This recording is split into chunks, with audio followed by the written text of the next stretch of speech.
What's up YouTube? This is Aim for Survival, and today we're going to be testing out the Raptor Machete. Oh, I've been looking forward to this, everyone.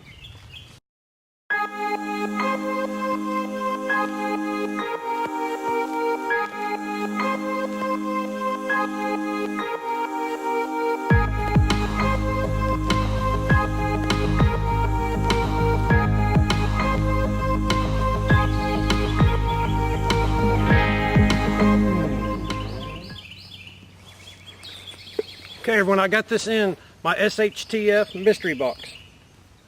Came with a nice nylon sheath with button clip. However, I'm not a big fan of this. But it and its sheath does fit into my small sling pack right through my tool attachment. Now I do not believe the pack intended for it to be carried this way, however it works, so we're going to use it that way. Let's get started. But before we get started, let's go ahead and talk about this machete and its intended purpose. Now, a machete is a utilitarian tool. This has been used by travel and modern cultures, and 90% of its work is for clearing brush or firewood procurement. Now, in a survival situation, this can be the multi-tool that gets you through. It can be used as a primary cutting tool, given that it is of decent quality. Most machetes have a little bit of bend to it. This one really does not. And I intend to use it as a fixed blade knife. I do have a smaller knife, but let's go ahead and get started. We're going to do some light chopping, some heavy chopping, and we're going to see if it can baton. And I want to go ahead and point out that I will be using gloves. These are my Husky reinforced gloves. I have many of these in many different kits. However, as you're swinging this tool, you will encounter and brush up against thorns and rough branches. You definitely want gloves to protect your hand. Small branches like this were its intended purpose, so let's use it properly.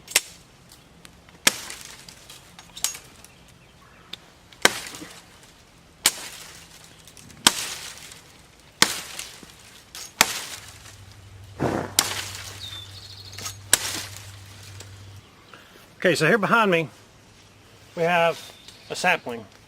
This particular sapling serves no purpose. It is actually draining the local environment of precious resources like rain, water, and sunlight.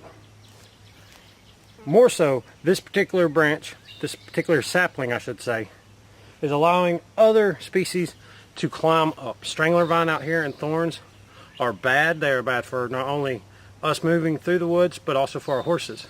It's already producing thorns. These are very hazardous to our horses and to ourselves. Let's go ahead and clear just a little bit of these off before we start working.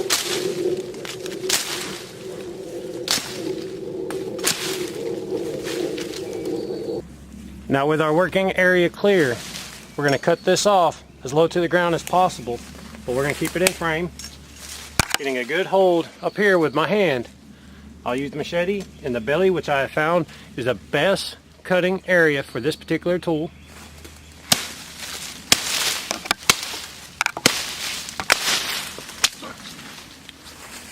Okay, it's working good so far. We'll finish up the task. Well, there you go. So now we're further back out in the woods. We're still testing this tool out. Behind me I have a good example of why land management is very useful for the trees. I have thorns and strangler vine growing up into the canopy using this one little tree here. Now we're not too far from camp, so I don't cut trees down in this area, but we might need to go ahead and clear some of this. Some of it is dry, some of it is very green. There are thorns all abound, and a machete would make traveling through this area a lot safer, especially for the horses who don't necessarily look out for these things. Now in this case, we may start up a little higher and work our way down low. We will be trying to clear this area first, so let's get started.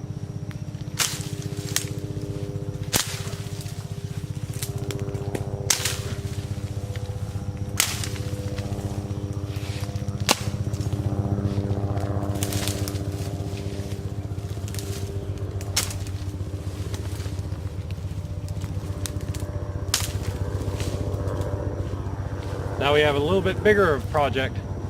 This strangler vine here will kill the tree. It will cut off to steal the resources from it. And it has brought a buddy. So there are two in this area right now. We're just going to see if we can help this tree out just a little bit. Now again, this machete is bad about ricocheting off and at yourself. So anytime you cut, you want to make sure that not only are you out of the way of the travel of the blade, but that you're well outside the reach if it ricochets.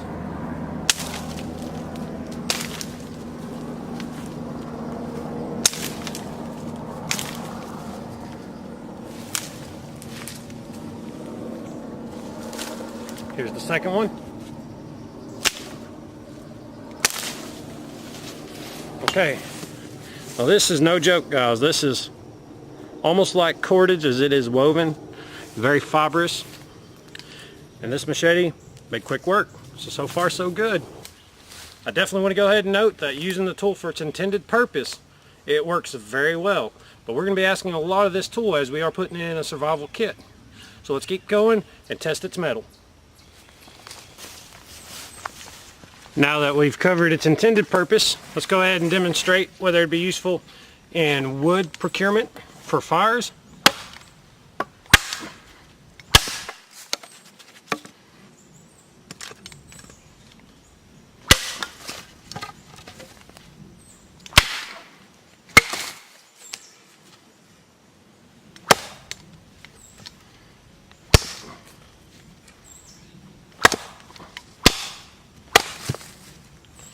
That's a pretty thick piece right there. Setting it up next to the blade, it don't look that big until you get down to the actual meat and taters. Here we have a small cutting from earlier.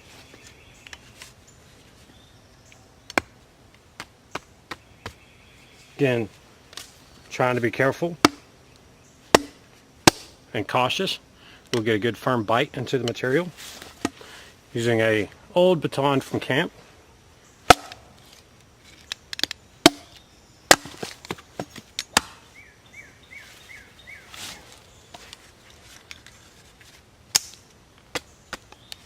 We will continue to work this material.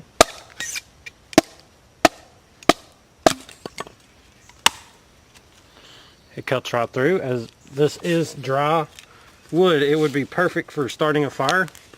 Very pithy.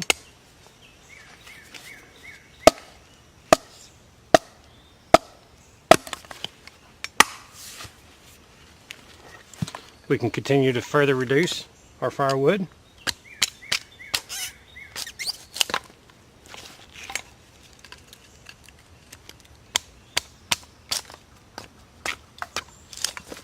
Now looking, we have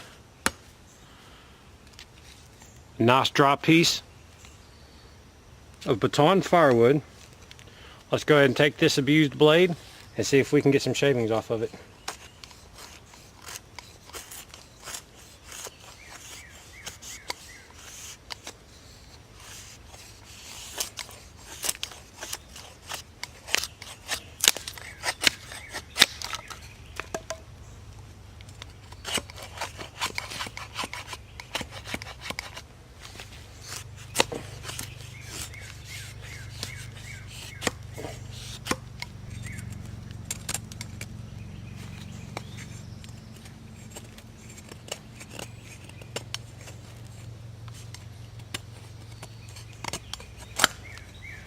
Okay, feather sticking is not its strong suit at this point.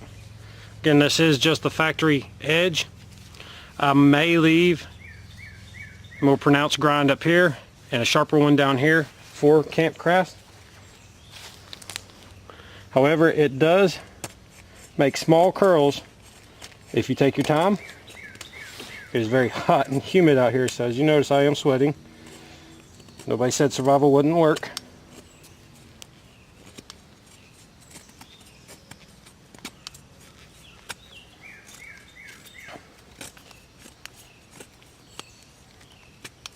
Definitely getting small curls on here. It will take a while to generate them for a fire lay.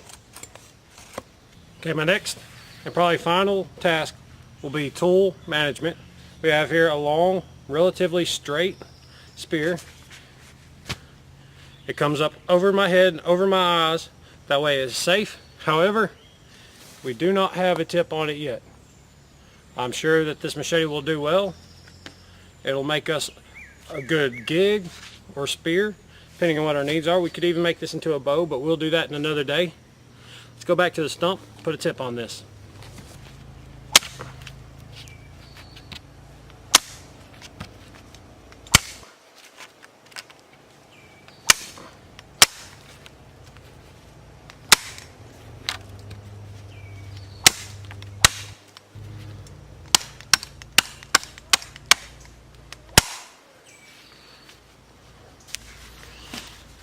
Now, as you see, while not perfect, we definitely have a usable and functional spear tip tool. This right here will penetrate flesh in a need-to situation. However, if you were to fire harden the end of this, the longevity of this tool would be extended. One more thing before we go, everybody. I do want to note that this is a very cheap machete. At $13, you're going to get what you pay for. I have noticed while using it that the handle has loosened up quite a bit. Honestly, think this will be a very quick fix if it ever came off. Just super glue it back on, or possibly put a customized handle on it. Looking at the blade surface itself, I do not see any nicks in it. At the top, where we batoned, I see no folding. That tells me this tool has done the job. Would I rely on it as an everyday tool for a year straight? Probably not. But for kit build, especially a week, 2 weeks, this will be very functional. If the pack wood handles did come off, keep some extra paracord, it'll do a great job. Okay, so I don't want this getting any longer than it has, so without any further ado, if you haven't already, I need you to smash that like button. I need you to comment down below, and as always, subscribe to the channel. Until next time, guys, stay safe.